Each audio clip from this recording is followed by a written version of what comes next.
Did you know that there are up to 6 ways that you could retire and not have to file a tax return? 6 ways. Now let me briefly go over them. If all of my money, for example, was in a Roth IRA, I have to put it on a tax return, but I may not owe a dime. Now the others are, I don't have to put on a tax return. So of the 6, this one says I still have to file a tax return, but very little tax would be due on the money that's coming out of that Roth IRA. Let's talk about the other 5. There are 5 ways that I could use collateral.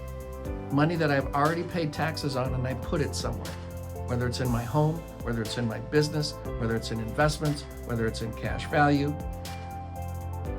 Let's go over each one, and I'll give you an example of each one. The first one is what Warren Buffett is doing. Warren Buffett is a multi-billionaire, and he has a huge portfolio. But he could go to the Bank of America, Merrill Lynch, and say, look, I want to pledge you $100 million of assets in my investments into your bank. Give me a check for $50 million. It's called a margin. He owes nothing on that. Now he does owe the interest, the margin interest on that money. That interest is going to be payable to the broker-dealer, but he's got dividends in his portfolio that can pay that for him. He is in a lower tax bracket than his secretary. Number 1, margin account. Number 2, reverse mortgage.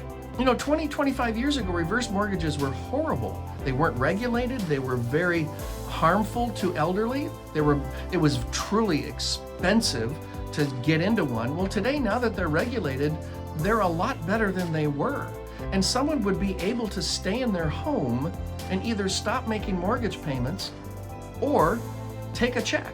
Now, there's some rules and regulations. You have to be a certain age, you have to have a certain amount of equity. All of those things still come into play, but the money that comes out of that concept is free of income taxation. Here's the third, a business asset. Let's assume I own an office building. Free and clear. It's been depreciated, free and clear. I don't want to sell it. I'd have to recapture all the depreciation and I'd have to pay a capital gain tax. What if I borrowed against it? Got a $1 million building, I want to borrow 300 grand. Now here's the difference with this one. You're going to borrow 300 grand from another financial intermediary who will charge you interest. And they'll give you something called a coupon book. And every 30 days, they're going to want to hear from you. But the cash advance of the principal to you, free of income taxation, regardless of what you paid for that building. I bought it for 100, it's worth $1 million. I borrowed 300,000. I don't owe income taxes on the 200,000 of profit. I will pay it back. Number 4, primary mortgage. This is not very popular because if you think about it, you spent 30 years living in this house and you've paid it off. You want to go get another mortgage? But if I did, again, the same rules apply. Doesn't matter what I paid for it when I bought it. The money that I would borrow would be free of income taxation. However, I also would have a coupon book.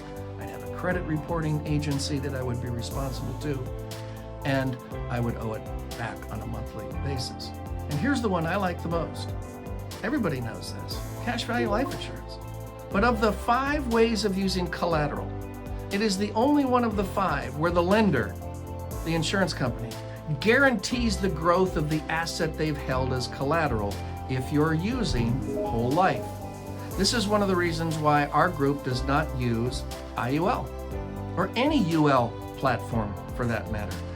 The head cannot be eating the tail and still have a distribution effect that would benefit the client.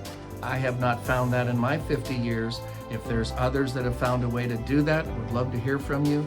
Now remember 6 ways that you could retire and not file tax returns on those distributions: a Roth IRA, a margin account, a private or a reverse mortgage, a commercial loan, a personal loan on a mortgage, and then cash value life insurance. I sure hope this helps.